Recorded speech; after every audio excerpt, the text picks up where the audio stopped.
दीपक को जलाने के लिए 5 चीजों की आवश्यकता है। एक दीप जलाने के लिए 5 चीजों की आवश्यकता है। दीपक चाहिए, बत्ती चाहिए, घी चाहिए, माचिस चाहिए, और 5वां क्या चाहिए?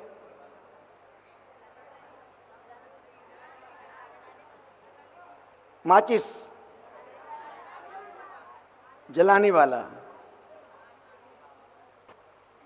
सब कुछ है फिर भी दीपक नहीं जल रहा है। जलाने वाला है, दीपक है, माचिस है, घी है, फिर भी दीपक नहीं जल रहा है।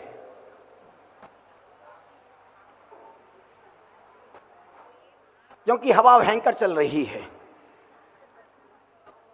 यदि दीप जलाना है तो 5 चीज चाहिए: दीपक, घी, माचिस, बत्ती और हवा से रहित वातावरण।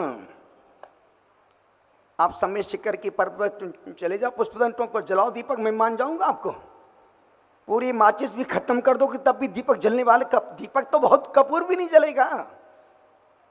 जलाने के लिए हवा रहित वातावरण। निवेदन कर रहा हूं, आज ऐसा ग्रंथ का शुभारंभ कर रहे हैं जो व्यक्ति व्यक्ति के जीवन के काम का ग्रंथ है ये।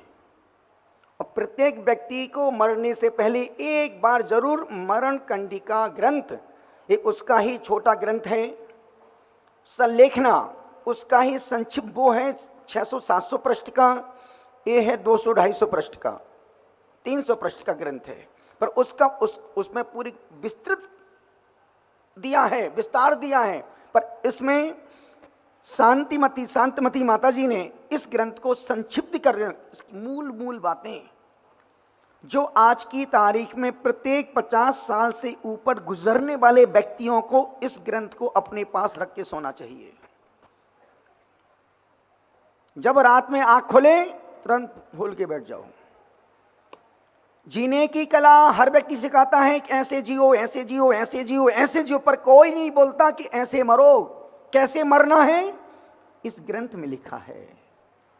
कैसे जीना है दुनिया में, हर रेलवे स्टेशन पे, फुटपाथ पर, बस स्टैंड, अनेक हजारों किताब मिल जाएंगी। ऐसे जिए, ऐसे जिए, ऐसे जिए।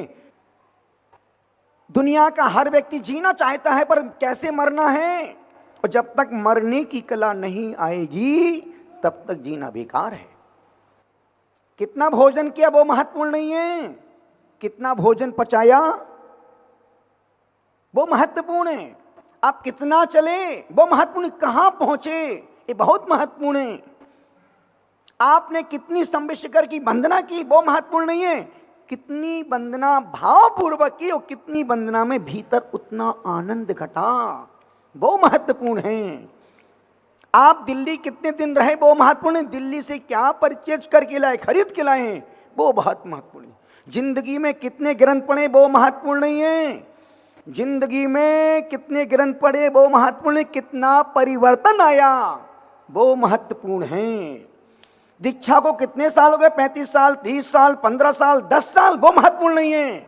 महत्वपूर्ण तो है कि जिंदगी में उन वर्षों में दीक्षा लेने के बाद कितनी समता बढ़ी है और कितना अहंकार घटा है। यदि दीक्षा के बाद भी, स्वाध्याय के बाद भी अहंकार बढ़ रहा है, कसाएं बढ़ रही है, मन की विषमताएं बढ़ती जा रही हैं, इच्छाएं बलवती हो रही हैं, तो दीक्षा लेना बेकार है। दीक्षा का मतलब ही इच्छा को समाप्त करो। एक ग्रंथ संलेखना, समाधि कितने प्रकार से जीव मरण कर सकता है इस ग्रंथ में लिखा है। और आज अहंकार को तोड़ने का दिन है। वीर शासन जयंती का मतलब वो बटुक ब्राह्मण कितना विद्वान, कितना दुनिया के सारे ग्रंथ उसने पढ़ लिए, पर वो ग्रंथ नहीं सुना था जिससे जीवन में परिवर्तन आना था। जितना उसने पढ़ा था वो उसके अहंकार को सपोर्ट कर रहा था, पर एक भी ग्रंथ वो नहीं पढ़ा जो उसके अहंकार को तोड़ के किसी गुरु सदगुरु के चरणों में पहुंचा दे। और उनको इतनी सी बात समझ में आ गई कि पंच अस्थि काय क्या है, 6 द्रव्य क्या है, 7 तत्व क्या है, 9 पदार्थ क्या है, यही तो पूछा था। और वो जवाब नहीं दे पाया कि 7 तत्व कभी नाम ही नहीं सुना, पंचास्ती क्या है क्या पता ही नहीं है।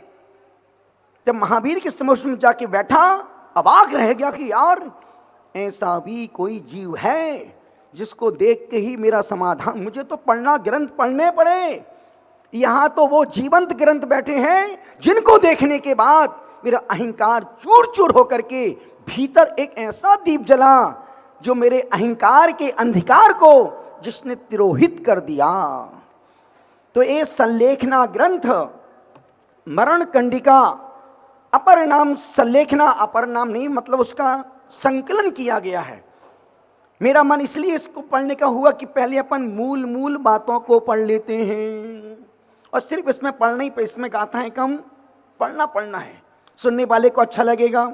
जो भी पढ़ेंगे उनसे, उनके उस बोधन से हम रोज 5 प्रश्न निकालेंगे और 5 प्रश्न संग से पूछेंगे।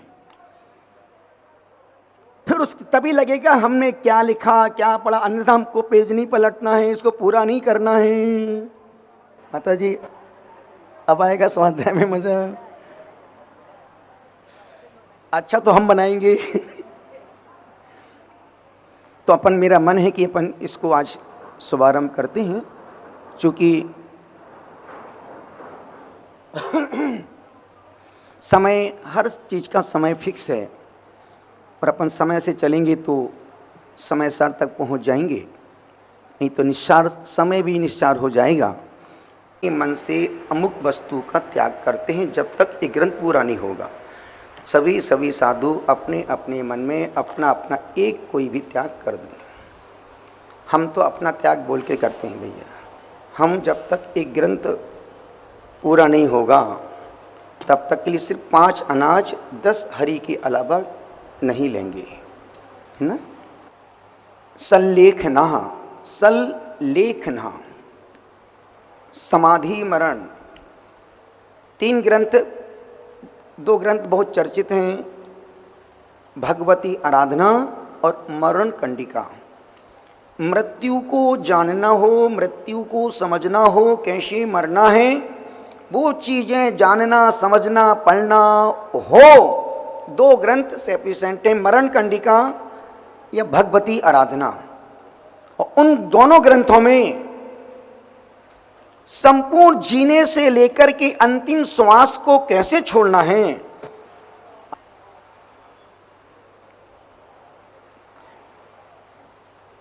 समाधि का मतलब है बूंद से सागर की यात्रा। समाधि का मतलब है कंकर से शंकर की यात्रा। समाधि का मतलब है नर से नारायण की यात्रा। और समाधि का मतलब है तिर्यंच से तीर्थंकर की यात्रा।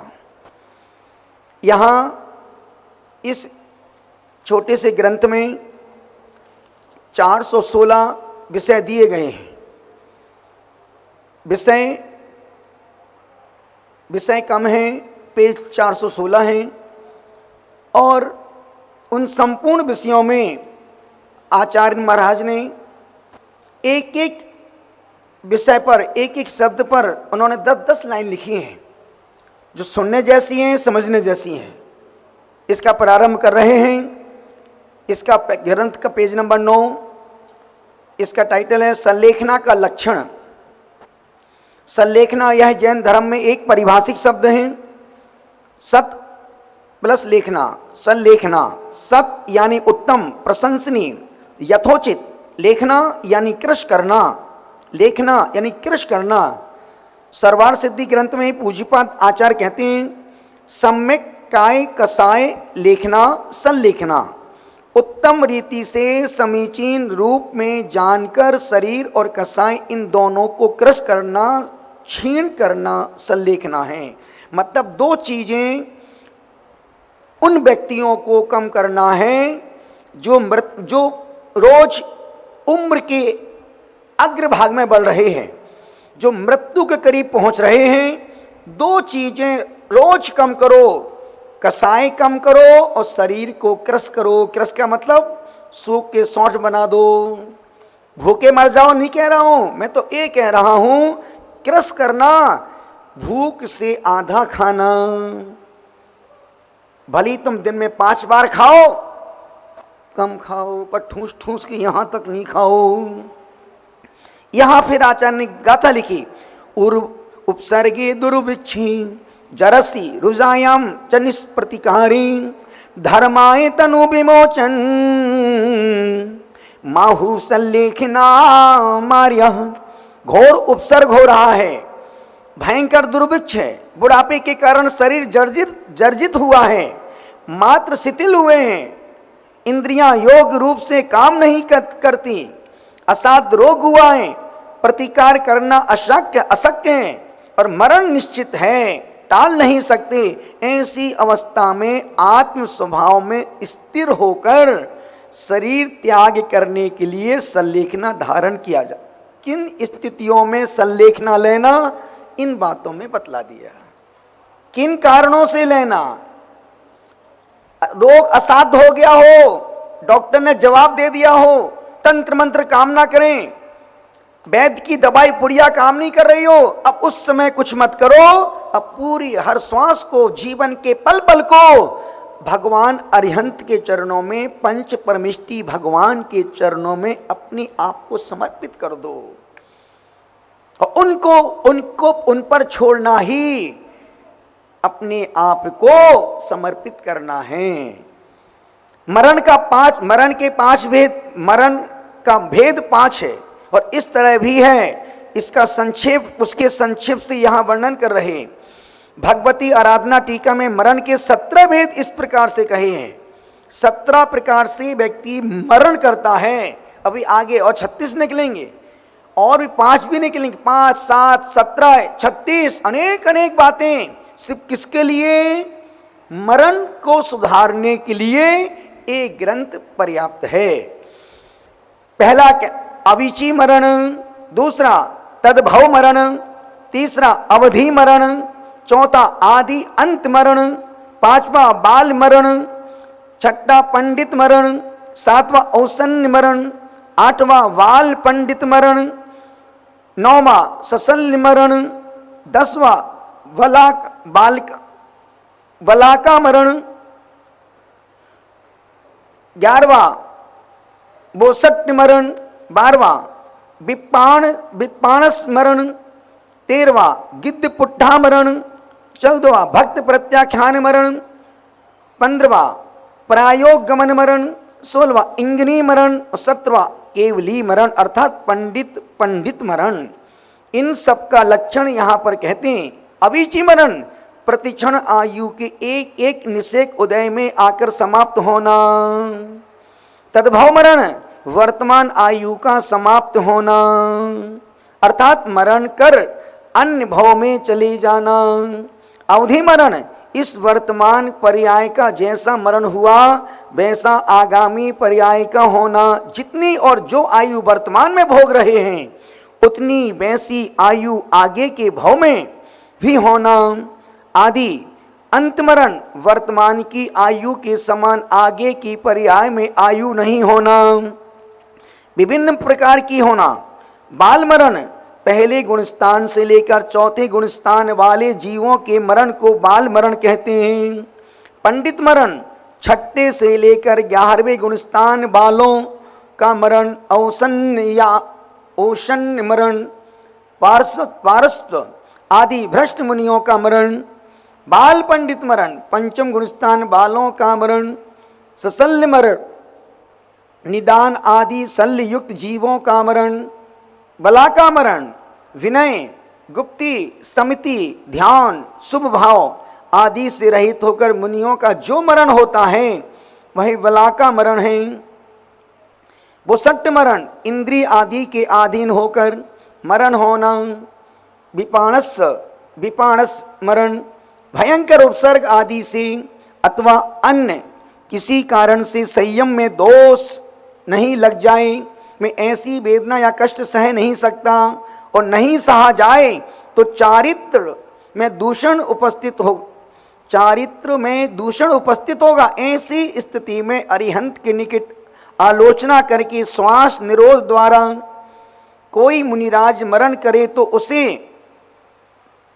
विपाणस मरण कहते हैं। गिद्धपुट्ठ मरण उपर्युक्त कारणों के होने पर जो मुनि शस्त्र द्वारा प्राण त्याग करते हैं, गिद्ध उसे गिद्ध पुट मरण कहते हैं।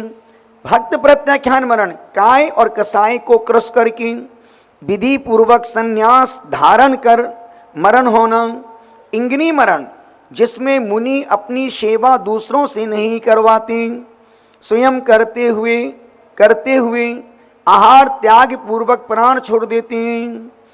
प्रायोग गमन मरण, आहार त्याग कर वन में अकेले रहकर काष्ठ के समान शरीर का त्याग कर ध्यान में लीन रहते हुए प्राण त्याग करना। केवली मरण, 14वें गुण स्थान में अरहंत देव का निर्वाण होना, मोक्ष होना केवली मरण कहलाता है।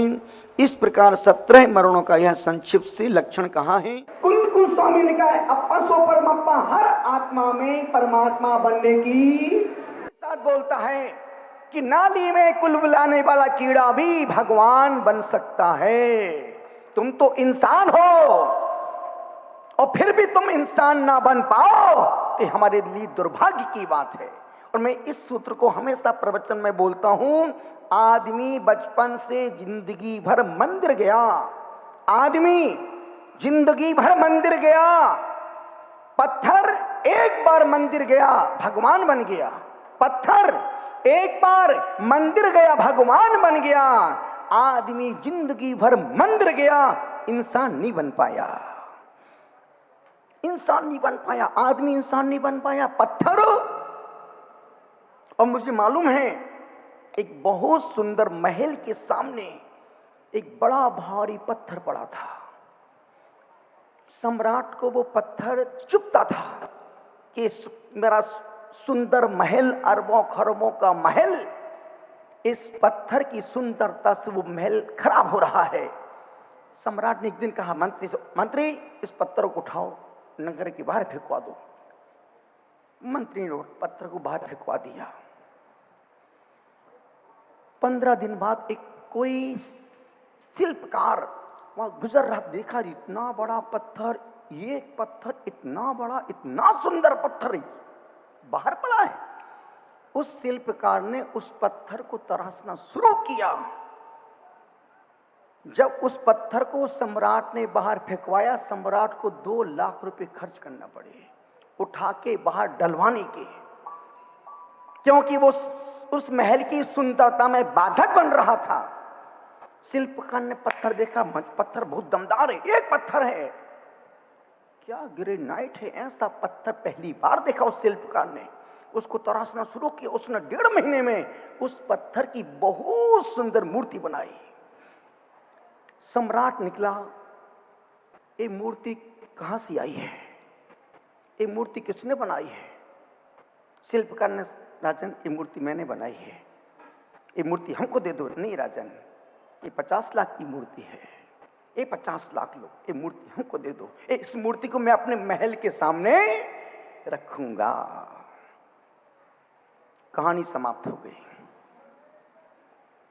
पत्थर, वही पत्थर पहले महल के सामने महल की सुंदरता को खराब कर रहा था, अब वही पत्थर अब महल की सुंदरता को बढ़ाने, शिल्पकार ही पत्थर को परमात्मा बना सकता है। ये पत्थर प्रसन्न सागर पहले नाली के पास पड़ा था।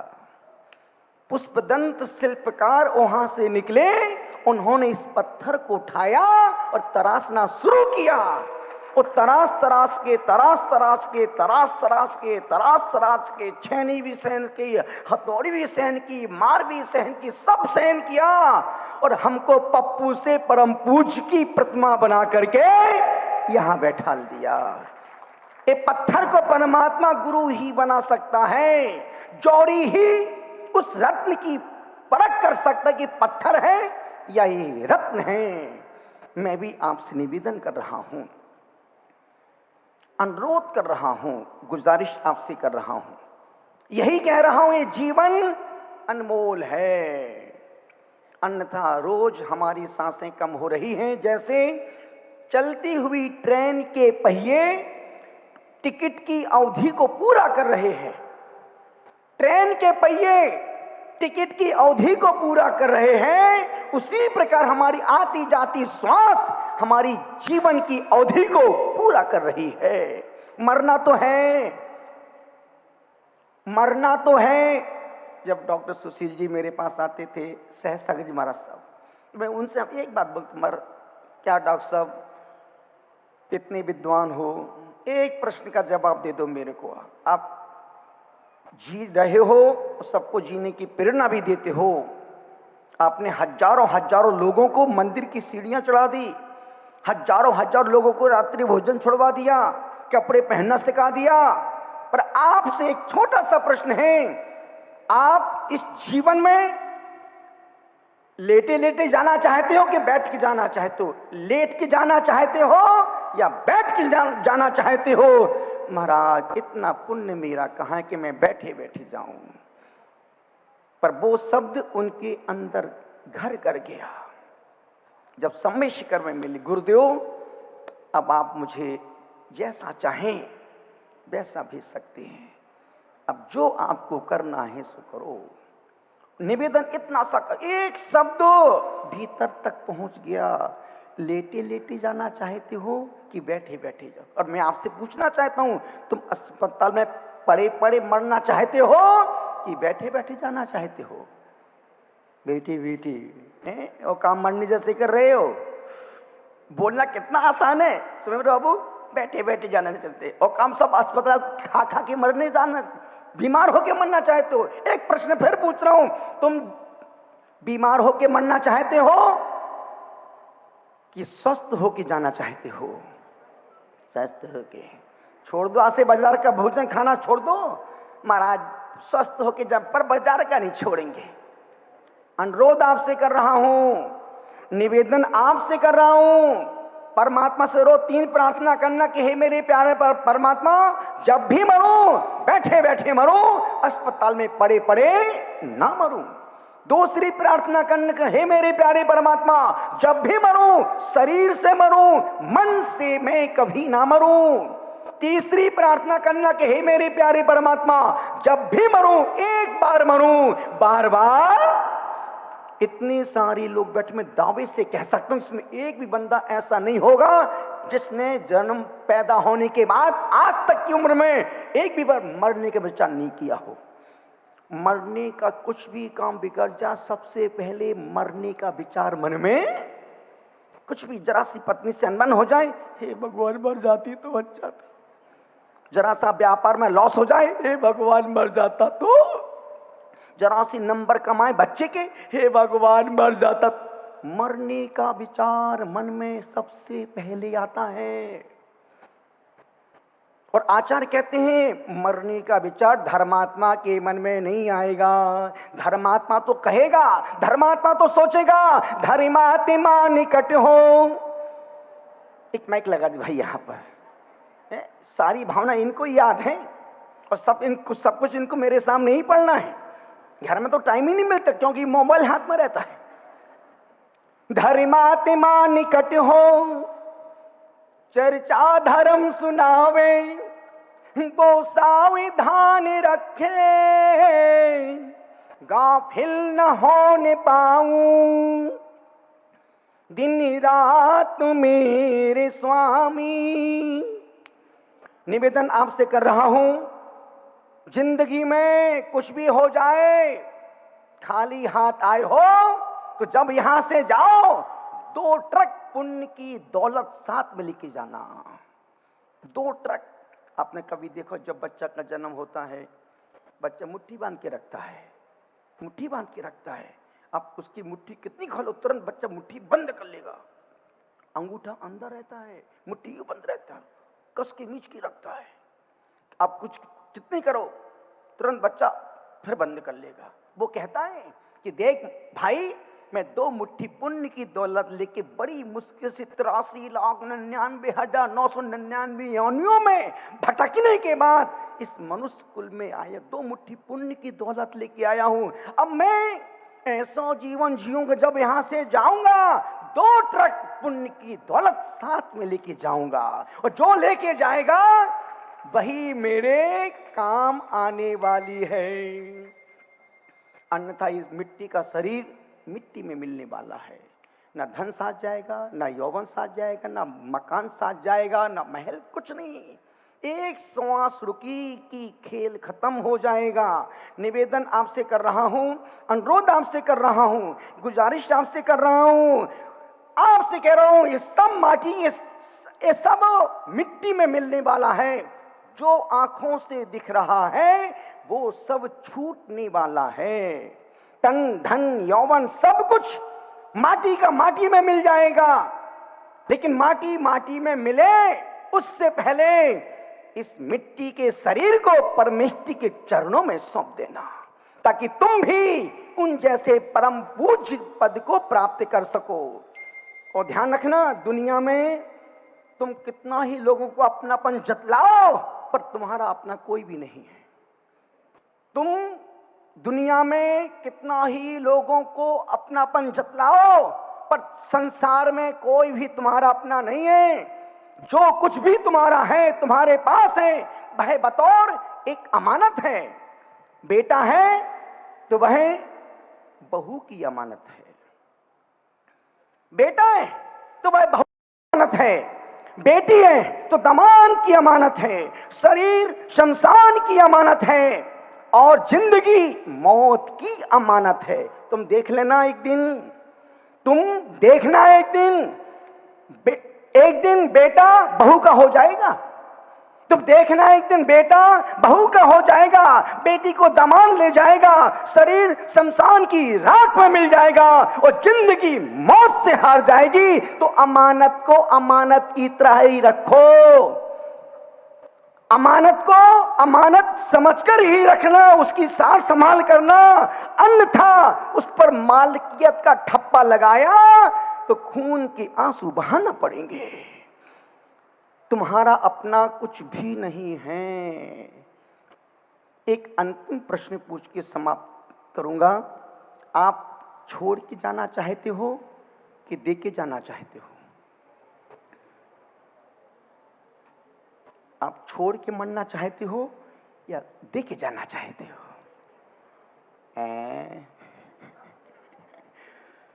तुम्हारी हर चीज में धुकधुकी शुरू हो जाती है।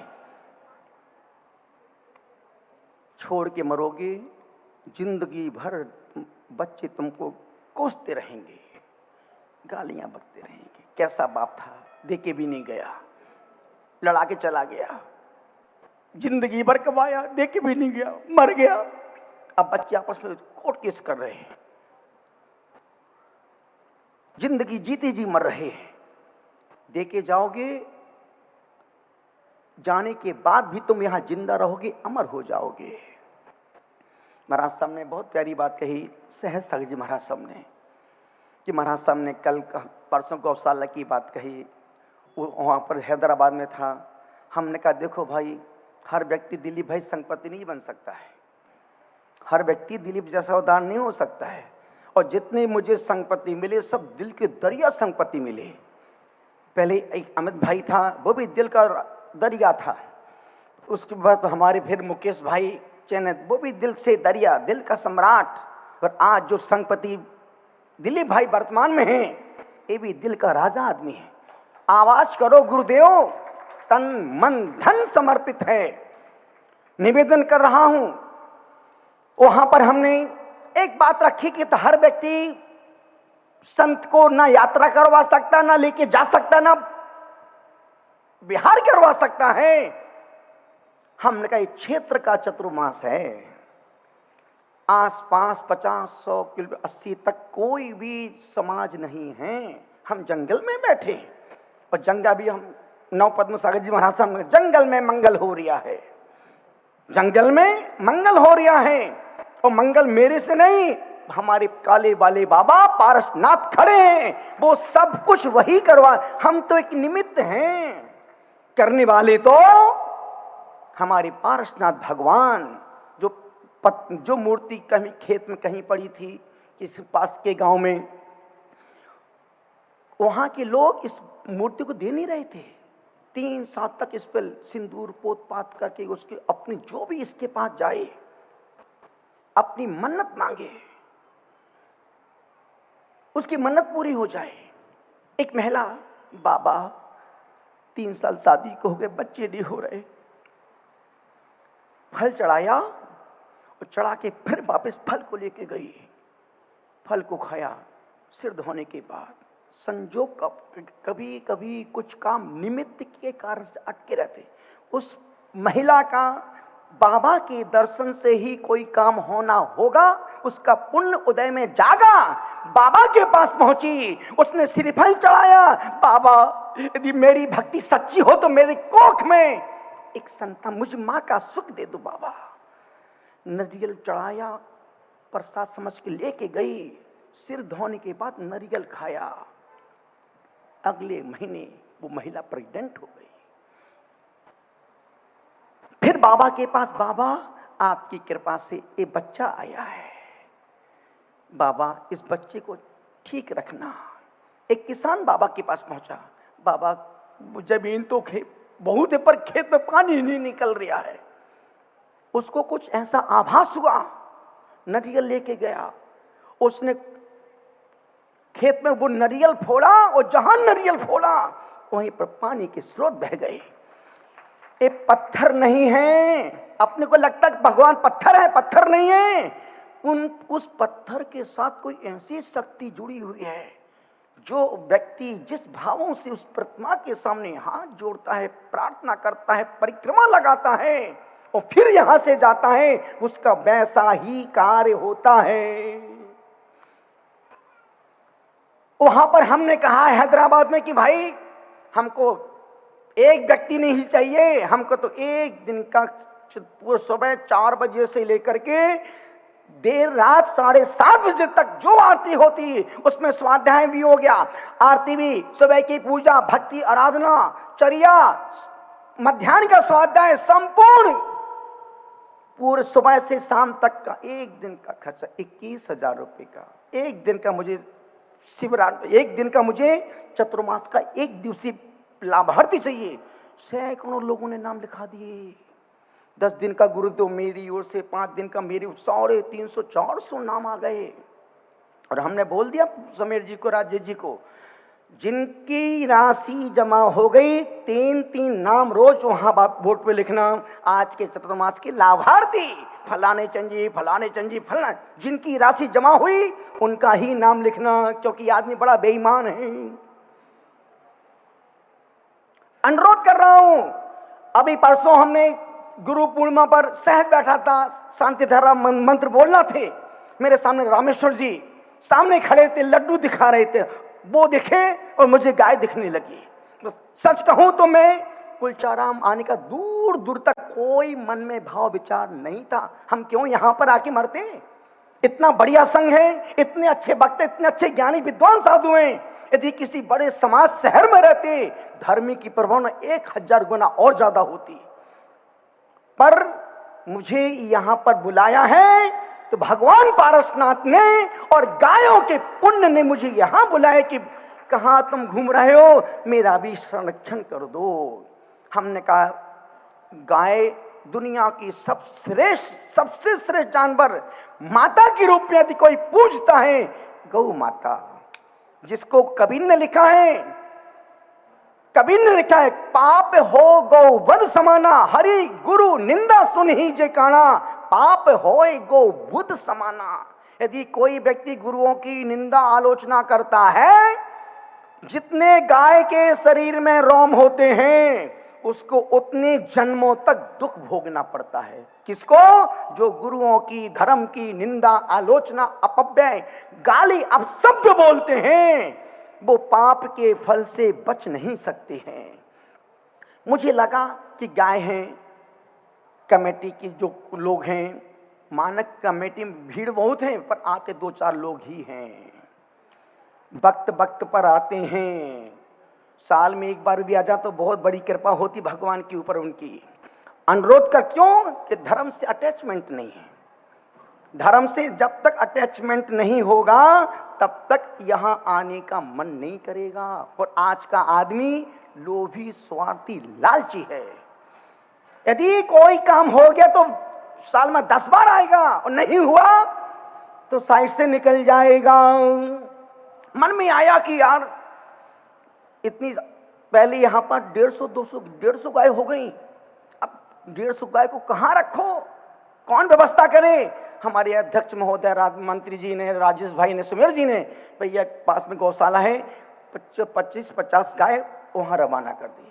और वो गाय यहाँ से ज्यादा वहां पर एकदम हृष्ट। क्यों? गाय को चाहिए भोजन। आप अच्छा खिलाओगे 15 लीटर दूध देगी, नहीं खिलाओगे पानी देगी, मतलब पीछे से टॉयलेट कर देगी। अब जो खाएगी वही तो देगी ना। वो एक सज्जन बोले, गुरुदेव आप जो गाय हमको यहां से दी है, आप अब उन गाय को एक बार देखना, सारी गाय हरी भरी हो गई हैं, क्योंकि उनको उनके मुताबिक। तो अभी मैं रोज जाता हूँ गौशाला, देखता हूँ, बहुत अच्छा लगता है। जैसे घुसता हूँ पूरी गाय खड़ी हो जाती हैं और सब देखती हैं। और 150-200 लड्डू, रोटी, गुड़, घी, उनको एक एक गाय को 2-2, 3-3 लड्डू इतने प्यार से खाती, इतने प्यार से खाती। तो हमने कहा भैया गाय का एक दिन का भोजन 11,000 रुपये, जिसका मन हो तो फटाफट 150-200 नाम आ गए। देने वालों की कमी नहीं है, सिर्फ उनको प्रेरणा मिलना चाहिए और दान का सदुपयोग होना चाहिए। निवेदन का अनुरोध कर रहा हूं, और ध्यान रखना, यदि आप क्या खाते हो? काजू, किशमिश, पिस्ता, बादाम, ड्राई फ्रूट्स, खीर, रबड़ी, मलाई, और देते क्या हो? वो देते हो जो किसी के काम में भी नहीं आता है। और गाय क्या खाती है? सूखा चारा। और देती क्या है? पंचामृत दूध, दही, घी, मक्खन, जिससे तुम्हारे चेहरे पर जो चमक आ रही है उसी गाय के दूध से चमक आ रही है। तुम जो खाती हो वो मल बन जाता है, और वो जो खाती है माल बना के देती है। किसका भोजन अच्छा? तुम भी आज से घास खाना शुरू करो, कल से तुम भी दूध दोगे। फिर निवेदन, कितना मजा आ रही है ना। निवेदन कर महाराज साहब, गाय घास खाती है, दूध देती है, ये माल खाते हैं, मल देते हैं। यदि गाय कहीं गोबर कर दे, लोग लड़ते हैं कि भाई गोबर हम लेंगे, गोबर हम लेके जाएंगे। और आदमी किसी घर के सामने गोबर कर दे तो उसका माथा फोड़ दे लोग। गाय के गोबर पे पैर रख दे, कोई स्नान नहीं करता है, पर आदमी के मल पे कोई व्यक्ति पैर रख दे तो आदमी को, सोचो कितना अपवित्र है तुम्हारा मल। दुनिया के जानवर मरते हैं 1000, 10,000, 50,000, लाख, 2 लाख, 5 लाख रुपए देके जाते हैं, और आदमी मरता है तो 10-20 लाख खर्च करा के जाता है। कौन अच्छा है? मर के क्या बनना है? फिर तो महाराज मर के गाय बना देना आप मेरे को, लड्डू खाने को मिलेंगे। निवेदन आपसे कर रहा हूं, बात समझने की है। बाबा का रोज शांति धारा होती है, रोज शांति धारा होती है। और सोचो आप गांव के मंदिर में 100 बार शांति धारा करवाओ, और किसी क्षेत्र के भगवान, मूल नायक भगवान की 1 बार शांति धारा करवाओ। 100 बार नगर के मंदिर की समूल वेदी की शांति धारा करो, और किसी क्षेत्र पर जाकर के या क्षेत्र के किसी मूल नायक भगवान की 1 बार शांति धारा कराओ। 100 बार गांव की शांति धारा, 1 बार क्षेत्र की शांति धारा का जो फल 1 बार में मिलेगा वो 100 बार में नहीं मिलेगा। और फिर चतुर्वेद संघ के सानिध्य में रोज मैं ये नहीं बोल रहा हूं आपके नाम चाहिए, इतना नाम में पढ़ता भी नहीं हूं, मुझे पढ़ने का शौक भी नहीं है, कम से कम पसंद करता हूं नाम। वो कहते ना, जिंदा 4 मुर्दा 1000। अनुरोध कर रहा हूं, निवेदन इतना सा कर रहा हूं, यही कह रहा हूं कि दुनिया में तुम्हारा अपना कोई भी नहीं है। जिसके लिए तुम छोड़ के जाना चाहते हो, मत छोड़ के जाओ उसके लिए। यदि वो किस्मत का धनी है, खुद अपनी किस्मत से, अपने भाग्य से कमा लेगा, और तुम छोड़ के जाओगे वो खेल के, खा के, थूक के बर्बाद कर देगा। अनुरोध आपसे कर रहा हूं, निवेदन आपसे कर रहा हूं, गुजारिश आपसे कर रहा हूं। वो पत्थर जो महल के सामने पड़ा था, उस सम्राट ने उसको फेंकवाने के 2 लाख दिए, और वापिस भगवान के समझदार की मूर्ख। यदि उसके अंदर जरा सी अकल होती तो वो पत्थर को तरवास करके उस महल की सुंदरता में मूर्ति को कारण बना देता। यदि एक पप्पू परम पूज्य बना है तो सिर्फ शिल्प कुशल शिल्पकार आचार्य पुष्पदंत सागर जी महाराज, जिन्होंने एक एक शिष्य को गढ़ा है। जितना एक माँ अपने बच्चे का ध्यान नहीं रखती, उससे ज्यादा ध्यान गुरुदेव ने हम शिष्यों का रखा। यही कारण कि आज पुष्पदंत सागर के पूरे देश में शिष्य कम हैं, पर कमजोर एक भी शिष्य नहीं है। शिष्य कम हो सकते हैं पर कमजोर एक भी नहीं है। और पुष्पदंत सागर ने अपनी दीक्षा की 40 वर्षों में से 25-30 ही दीक्षाएं दी हैं। ज्यादा शिष्यों की भीड़ इकट्ठी नहीं की, ज्यादा शिष्यों की भीड़ इकट्ठी नहीं की। गुरुदेव पुष्पदंत सागर बोलते हैं, भैया शेर का बच्चा एक ही पर्याप्त है। एक दहाड़ता है तो अच्छे बिलों में घुस जाते हैं। इलाका किसी का भी हो, इलाका किसी का भी हो, धमाका तो पुष्पदंत के शिष्य का ही होता है।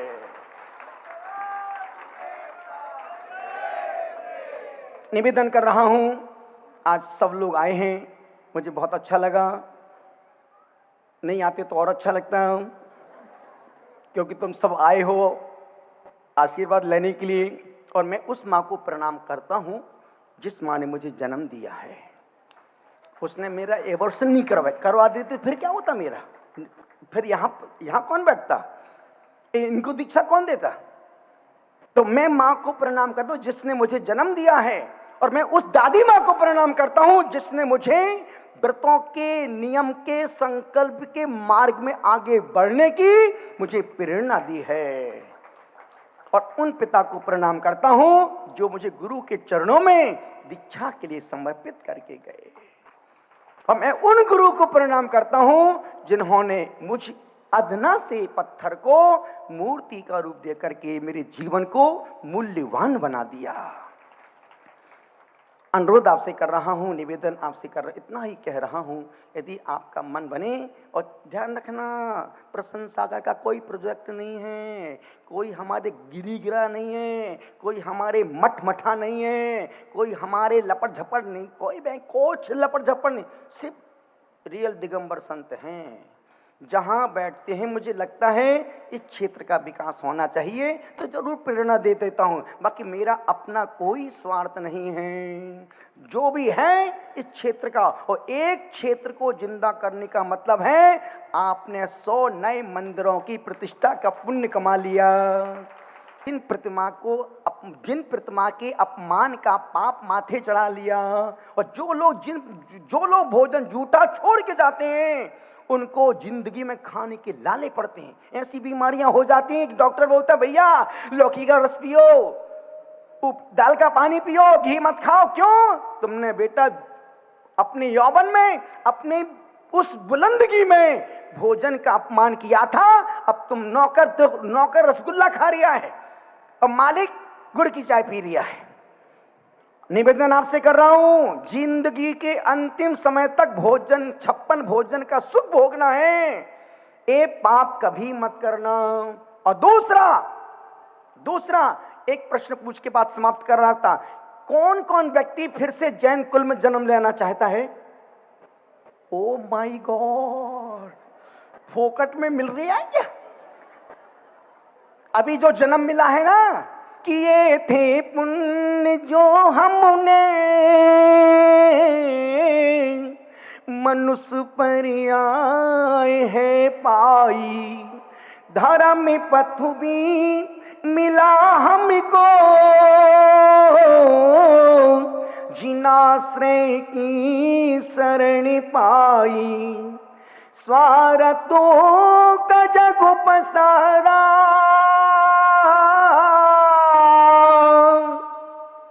स्वार्थों का जग पसारा, अनुभव हमें सिखाए, मैं कौन हूँ, कहाँ से आया, कहाँ जाना है, ए पूछ ले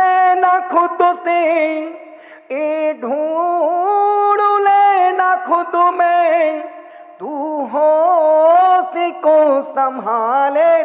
कौन कौन व्यक्ति इस जन्म के बाद जैन कुल में फिर से जन्म लेना चाहता है? हाथ ऊपर करो, सोच समझ के करना, फंसने वाले हो। अब देखो, यदि जैन कुल में फिर से जन्म लेना है तो तुमको 5 पुण्य रोज करना पड़ेंगे। 5 पुण्य करोगे तो मैं दावे से कह सकता हूं कि तुम्हारा जन्म जैन कुल में ही होगा। अभी तुम फोकट में जैन कुल में पैदा हो गए हो, इसलिए तुम्हारे अंदर जैनत्व के लक्षण नहीं है। क्योंकि जैन कौन? जो रात्रि भोजन नहीं करता, पानी छान के पीता, नित्य देव दर्शन करता है, और तुम इन तीनों कामों को मन मारते हो। यदि तुम्हारा रात्रि भोजन त्याग भी है तो तुम मन में खाने का भाव है, पर तुम मजबूरी में नहीं खाते हो, पर खाने का भाव तो मन में बैठा है। तुम पानी छान के पीने का, जैन कुल में पैदा होने वाला व्यक्ति पानी छान के ही पीता है, पर तुम पानी छान के पीते इसलिए नहीं पीते। कौन छाने कौन पिएगा, जो होगा तो देखेंगे। नित्य देव दर्शन, भगवान के दर्शन करने का मन नहीं करता। बताओ कैसा तू जैन है? जैन है कि सद्दाम हुसैन है? घर के पास अपने आप को टटोलना, तुम धर्मात्मा हो कि पापात्मा? तुम धोखे से जैन बने हो कि तुम रियल पुण्य से जैन कुल में मिले हो? घर के पास मंदिर हो और जाने का मन ना करता हो, मान के चलना कि तू धोखे से जैन कुल में पैदा हो गया और पापी है। जैन के नाम पर तू कलंक है, और घर से मंदिर बहुत दूर है, और फिर भी व्यक्ति मंदिर भाग भाग के जा रहा है। इसका मतलब कि व्यक्ति पिछले जन्म में जैन कुल में था और फिर से जैन कुल मिला है, और अगले जन्म फिर इसको जैन कुल मिलने, क्योंकि जिसको देख के जियोगे मर के उन्हीं के कुल में पैदा होगे। भगवान को देखोगे तुम भी भगवान बन जाओगे, और तुम भगवान का धर्म का अनादर करके जियोगे, मरघट के आगे भी नहीं जा पाओगे। 5 बातें यदि रोज होती हैं 24 घंटे में, तो मान के चलना कि तुम जैन कुल में ही जन्म लेने वाले हो, अन्यथा डाउटफुल। तिरंज गति तुम्हारा इंतजार कर रही है, उसमें भी जाओगे, अच्छे कुत्ते बन जाओगे, अच्छी सेवा करने वाले गाय घोड़े बन जाओगे, घास खा के फिर दूध दोगे। अभी जो माल मिल रही है, अभी वो माल पच ही नहीं रहा है। अभी जो जैन कुल का माल रबड़ी मिली है वो तुमको हजम नहीं हो रही है। तुम्हें तो घास खा के मैं क्यों फालतू की बातें बोलूं? इशारों को अगर समझो राज को, किसने कहा? ये निवेदन कर रहा हूं। 5 पुण्य 24 घंटे में यदि प्रत्येक व्यक्ति रोज भगवान के नित्य देव दर्शन करता है, एक पुण्य। दूसरा पुण्य, रोज व्यक्ति यदि मेरी भावना को पढ़ता है। तीसरा पुण्य, 24 घंटे में यदि व्यक्ति रोज निर्वाण कांड पढ़ता है। चौथा पुण्य, रोज व्यक्ति शाम के समय आलोचना पाठ पढ़ता है। 5वां पुण्य, रोज व्यक्ति शाम के समय यदि दिन समाधि मरण की भावना भाता है। 6वां पुण्य, सोने के पहले एक बार सामायिक पाठ पढ़ना। 7वां अंतिम पुण्य, 24 घंटे में रात में सोने के पहले 10 मिनट ना माला से, ना उंगलियों से, कुछ नहीं, ना जीभ ले, ना होंठ ले, ना कमर झुके, अनकाउंटिंग अंगूठे को उंगली पर रखो और सहज होकर के 10 मिनट मन ही मन नमोकार मंत्र पढ़ने से, ये 7 पुण्य यदि आप रोज करते हो तो मैं दावे से लिख के दे सकता हूं कि तुम अगले जन्म में जैन कुल में ही पैदा होगे, अन्यथा तुम्हारा फिर से 83,99,999 योनियां तुम्हारा इंतजार कर रही हैं। कहां जाना है? पीहर के ससुराल।